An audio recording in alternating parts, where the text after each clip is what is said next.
pura-pura tahu fisika, ada banyak isinya. Ada materi belajar fisika.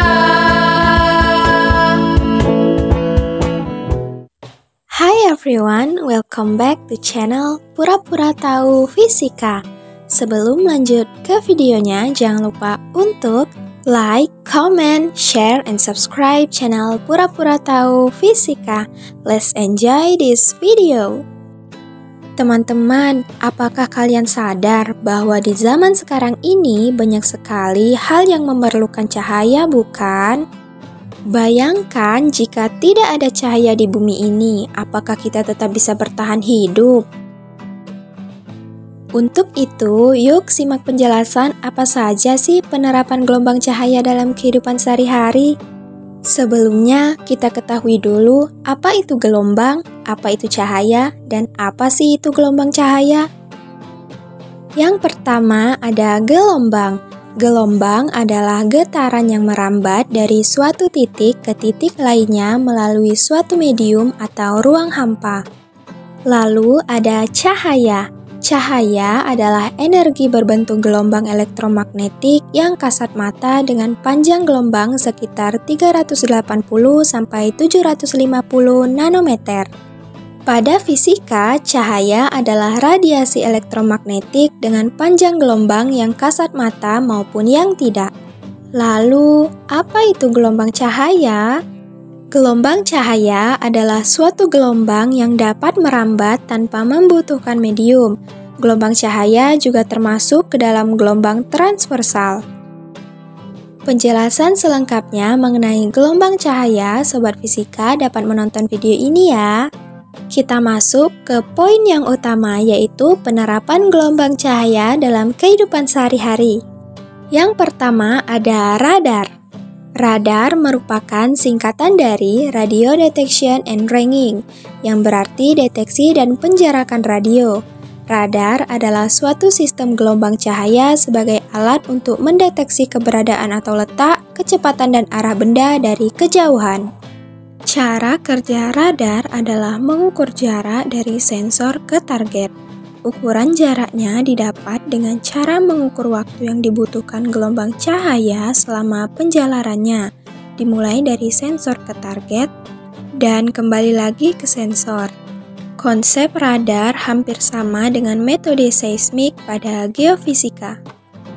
Adapun manfaat dari radar, yang pertama memprediksi cuaca. Gelombang radar dapat digunakan untuk mendeteksi dan memperkirakan cuaca.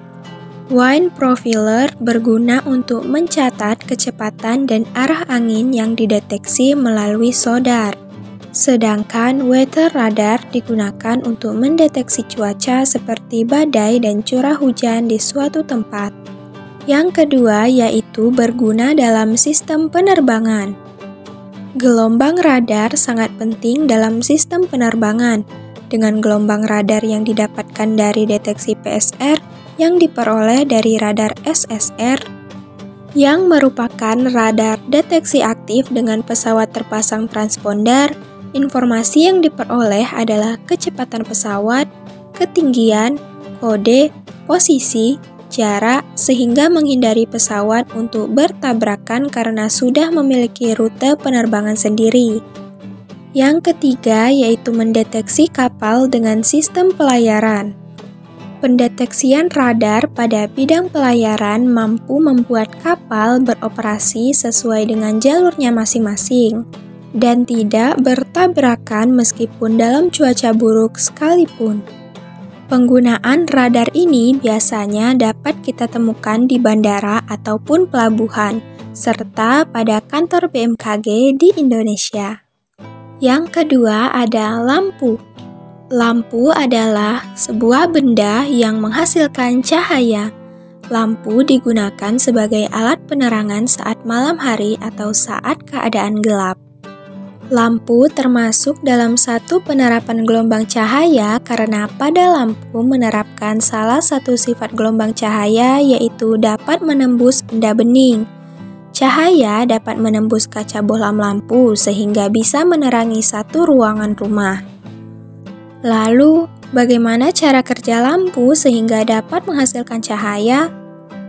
Lampu menerapkan prinsip dari mengubah energi listrik menjadi energi cahaya. Dilansir dari Sains ABC, energi listrik mengalir dari filamen, lalu mengeksitasi elektron dan melepaskan foton. Nah, foton itulah paket energi yang biasa kita kenal sebagai cahaya. Penggunaan lampu ini sudah pasti ada di setiap tempat karena lampu bermanfaat untuk menerangi pada saat gelap ataupun malam. Yang ketiga ada sinar gamma atau gamma knife.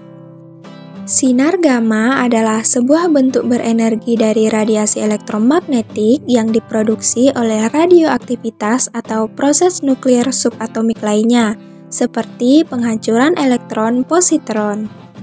Sinar gamma memiliki frekuensi antara 93 Hz dengan panjang gelombang antara 94 cm sampai 95 cm.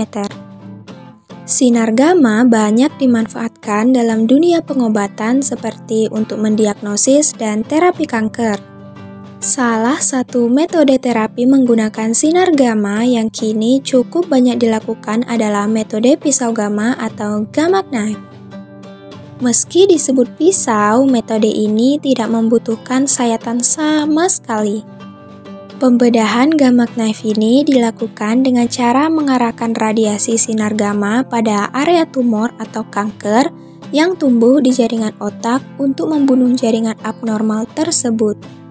Dibandingkan dengan metode pembedahan otak konvensional, metode gamma knife ini memiliki beberapa kelebihan, yakni meminimalkan rasa nyeri yang muncul, memiliki resiko komplikasi yang rendah, dan pemulihan pasca operasi yang cepat.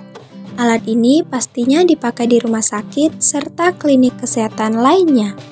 Selanjutnya ada sinar X atau rongsen.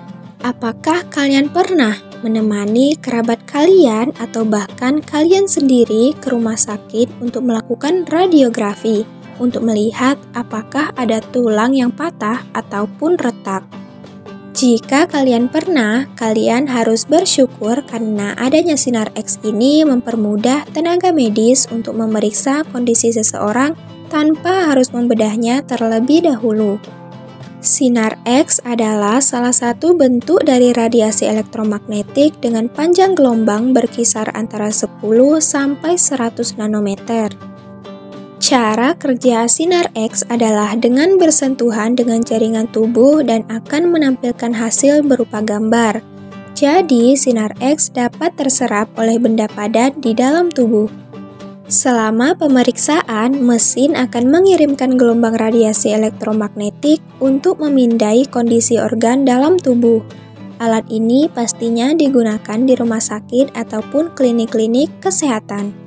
Yang terakhir ada USG atau ultrasonografi. Ultrasonografi atau USG adalah alat yang memanfaatkan gelombang ultrasonik yang merupakan gelombang elektromagnetik atau gelombang cahaya. Untuk membantu para petugas kesehatan seperti dokter atau bidan dalam mendiagnosa penyakit ataupun mendeteksi yang ada di dalam tubuh pasiennya.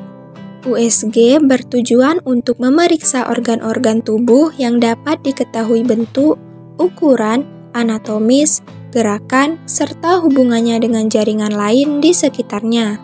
Adapun manfaat USG dalam memeriksa kehamilan diantaranya yaitu memeriksa kelainan yang dapat terjadi pada janin, memonitor perkembangan janin, dan mengukur jumlah air ketuban. Cara kerja USG adalah dengan memancarkan gelombang ultrasound melalui sebuah transducer dengan media perantara gel. Kemudian, gelombang ultrasound tersebut akan dipantulkan kembali dalam bentuk gambar di sebuah layar monitor. USG ini biasanya terdapat di puskesmas, rumah sakit, klinik kesehatan, dan pada klinik dokter spesialis kandungan. Sekian penjelasan dari saya tentang penerapan gelombang cahaya dalam kehidupan sehari-hari. Jangan lupa untuk like, comment, share, and subscribe channel Pura-Pura Tahu Fisika. Semoga bermanfaat and thanks for watching. Bye! Cahaya adalah energi berbentuk gelombang. Elektromagnetik yang kasat mata dengan panjang gelombang 380 sampai dengan 750.